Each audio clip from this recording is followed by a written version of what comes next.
Welcome. Today I will be doing the first in a new series about me while discussing things I find interesting, new or old. Today we'll be talking about the XBAND and a certain game for it. Now the XBAND was the first gaming console network ever. It was released for the Super Nintendo and Sega Genesis. The XBAND is the only officially licensed and released modem for the Super Nintendo in America. Sega's version came out first in November 1994, and the Super Nintendo version came out second in June 1995. It would allow people that owned it to play most of their Sega, Genesis, and Super Nintendo games online. Isn't that sweet? Imagine sitting around in 1995, just sitting there eating chips or something, connected to your old, really bad phone line.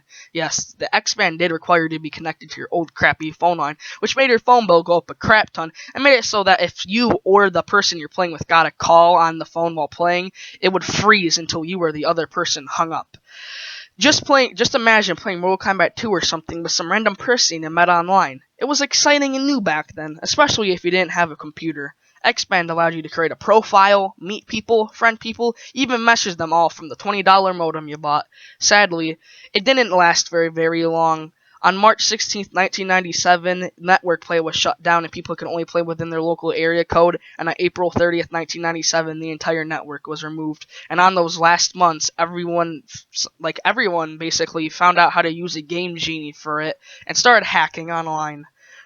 Reason of shutdown was that it wasn't popular enough. It only got a few advertisements and its logo only appeared on one game called Weapon Lord. To get the other games to even work, they had to reverse engineer the entire game to get it work online, which made it really hard for the developers of the XBAND Catapult to even get the games to work online. In Japan, the XBAND also had an exclusive Sega Saturn version that was never released out of Japan. Now, that's it for the history lesson today. Now we're going to talk about the most hardcore game ever for the Super Nintendo, Doom! Doom for the Super Nintendo wasn't too great, but it was a technical marvel and it was okay for the Super Nintendo. It was weirdly the most true to the PC version compared to the other consoles, even though the other console was way more powerful and technically advanced than the Super Nintendo. One of the games that worked for the XBAND was, you guessed it, Doom. The game would start, and if you were connected to another person online, you guys would select a map. After that, the game started. All that plays in the background is the music, and there is absolutely no sound. The point of Doom's Super Nintendo's long-forgotten multiplayer was to get 5 frags and exit the level and activate it. Go find the exit to the level and activate it. You could activate it early if things weren't going your way, or weapons just didn't spawn. There were 22 maps available for Doom on the Super Nintendo XBAND, and 2 videos on YouTube I could find only had these maps on it. Slaw of Despair, Nuclear Plant, Phobos Lab, Hangar, and Command Control. The maps didn't have any enemies as expected, but it's still super laggy just like in the single player. It's not because of XBAND. The Super Nintendo version runs terribly. The players only have one sprite. It always looked like the other Marine you are hunting down is shooting, and there is no way to know if they died as they don't have a death animation, so they just disappear.